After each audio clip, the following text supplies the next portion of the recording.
I will now introduce our next speaker. So if we can just get, okay, is our next speaker, Francisco Mefuze.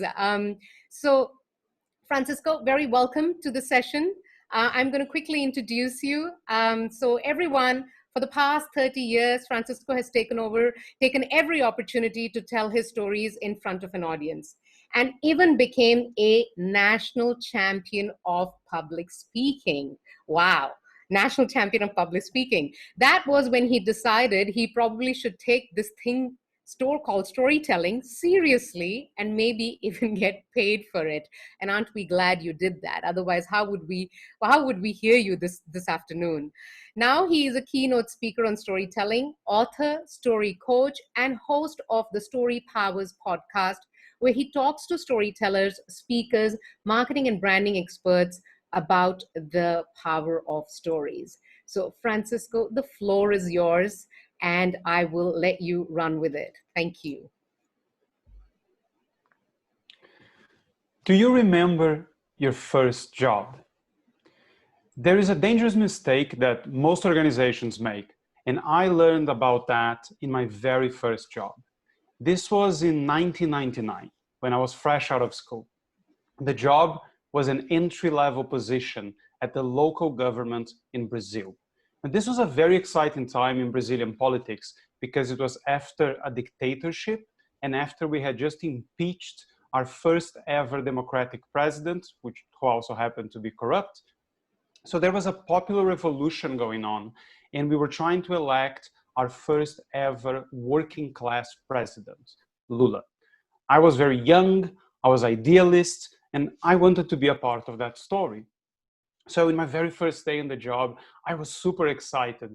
And then my manager explained about all the filing and data entry I would have to do in the job. And I asked her, and is that going to help with our popular revolution?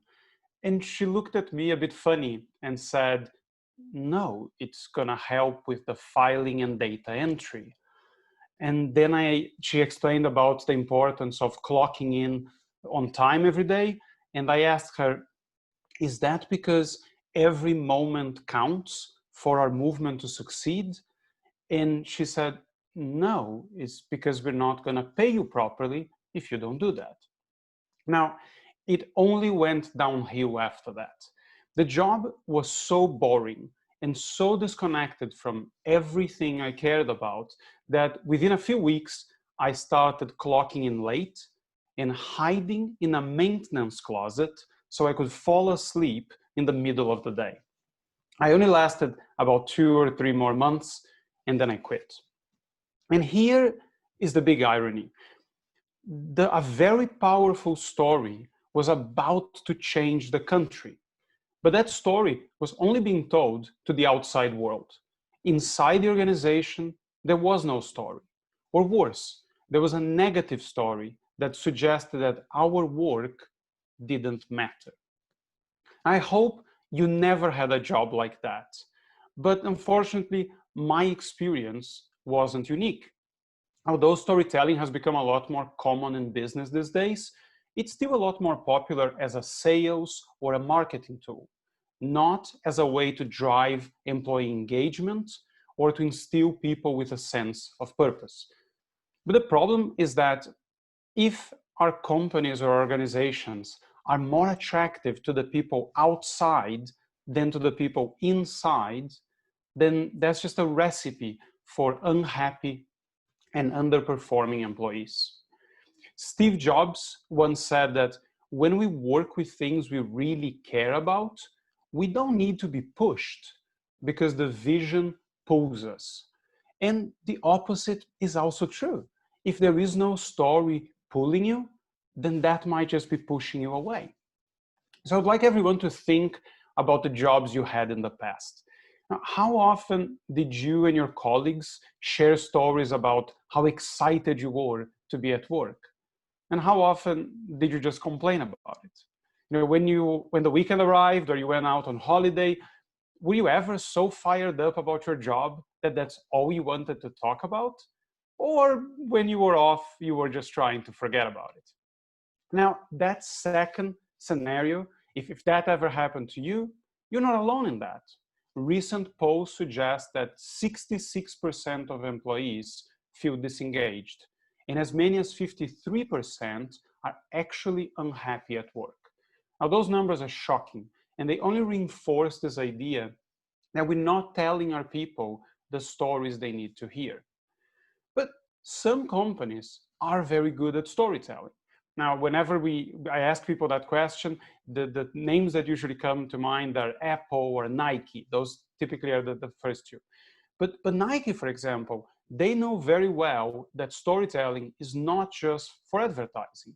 It's also a way to share the company's vision, mission, and culture. Back in the 70s, Nike was growing a lot, and they were recruiting a lot of new people. And there was one of the sales managers was a guy called Nelson Ferris, and he went to the directors and said, listen, we've got a lot of new people. Someone needs to tell them what the company is about. And they said, okay, Nelson, why don't you do it then? And that's what he started doing. He started spending an hour with all of the new recruits and sharing with them the Nike story. So that was 1 hour, and then that became 2 hours, and then it became half a day, and that became a full day, and eventually it settled on 2 full days. 2 full days sharing the company's successes, failures, where they came from, and where they were going. Nike eventually named Nelson chief storyteller, and he held that position for 40 years. During that time, Nike's turnover went from 36 million to $36 billion. Nowadays, they have a lot of other people that perform a similar role in the company because they realize how important that is. And here's one more fact that very few people know about that shows Nike's commitment to what we might call internal storytelling. At the end of every year, with the best countries compete for the best team of the year. And the way they decide who wins is that every country needs to put together a video showing what they've been through and why they think they were the best. Now, this is not a boring corporate presentation with results, spreadsheets, and graphs. It's an actual story with characters, the challenges they've overcome, and the lessons they learned. And whoever tells the best story wins. Compare that now with what most of us experience at work. Now, have you ever been in a meeting that was full of humor, amusing anecdotes, and exciting stories? You might have, but those meetings are so rare that people will probably talk about them for years to come. Do you remember that meeting when we weren't bored to death? Well, of course, the fun meeting of 2015. It was the only one since I joined the company. But if corporate communication is so boring and ultimately can be so damaging, why do companies resist stories so much? Now, one of the reasons is because there is this idea that stories are for entertainment, or worse, for children. And business is serious stuff, where we depend on hard data and facts. But the problem with that is that facts are a little bit like ice cubes. They're solid, they're shiny, they have a very clear shape to them. But when you put one of these facts with some other facts, and you give it a little time, all you end up with is an indistinct wet mess. And there's no way to tell what you had there to begin with. So if facts are a bit like ice cubes, then a story is like an ice tray. It's a structure to hold your facts in place. And even if they get a little less solid over time, you can still tell them apart and also tell exactly what they used to look like. Try to imagine what a company could do if they embraced internal storytelling. And that's exactly what Scribe Media does. I met their CEO, JT McCormick, a short while back, and he shared with me his amazing personal story. JT's father was a drug dealing pimp who fathered 23 children. 23 children. I have two, and I already have my hands full. JT's mother was an orphan, and up until this day, JT has no idea where the surname McCormick comes from. He also barely finished high school and has no college degree. Just think about this for a second. The CEO of a multi-million-dollar publishing company has barely any formal education and a history full of trouble, both personally and also with the law. Now, does he hide that from his employees? No, he does the opposite. Actually, when JT joined Scribe Media, they helped him write and publish his life story. And they used that as an inspiration, not only to their clients, but also to their employees. As part of his management style, JT tells a lot of his personal stories to make business points, and he encourages all his staff to do the same. And staff might not actually be the best way to describe the people that work at Scribe, because the stories they tell connect them so much that they refer to themselves as the tribe. And Scribe Media has been voted multiple times as one of the best places to work in the United States. The truth is that any company can drown us in information, but we don't need more information. We need to know what it means and feel that we are a part of it.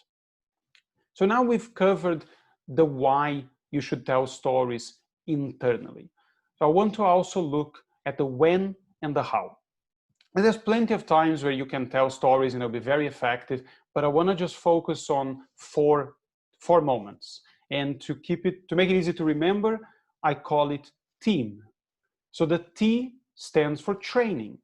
Like Nelson Ferris did, use stories to share the company's successes and failures and to give examples of what culture you're trying to build in your organization. The E is for evaluations. So when you're trying to go over how a project or an employee is working, then use stories to illustrate that and show them what was done very well and what needs to be improved. The A is for announcements. So tell the story of how decisions were taken and what you want the future to look like. And the M is for meetings. I don't think I need to say this again, but when we tell stories, meetings become less boring, more memorable, and ultimately more effective. So team, trainings, evaluations, meetings, and announcements. Now let's just look at the how. When companies bring me in to work with their top sales and leadership teams, I take them through my whole story power system that shows them everything they need to know and how to find, craft, and tell stories that work. But because Anjali is already telling me about how little time we have left, I just want to focus on the finding of the stories. And I want to focus on three major things here. How to find small stories, how to find big stories, and how to remember them. So let's start with small stories. When most people that work with storytelling tell someone they need to tell more stories, this is what we often hear. But I don't have any stories. Almost exactly in that voice. If you think that, is because you don't know how to zoom. And I don't mean the software we're using now. I mean the ability to look at your life from a distance or from very close up. So zoom in first, like Sean said earlier, and look at all those small everyday moments, the things you get right, the things we get wrong, your everyday experiences, because those are things other people relate to and can learn from. And I mean small. Like, for example, a few nights ago,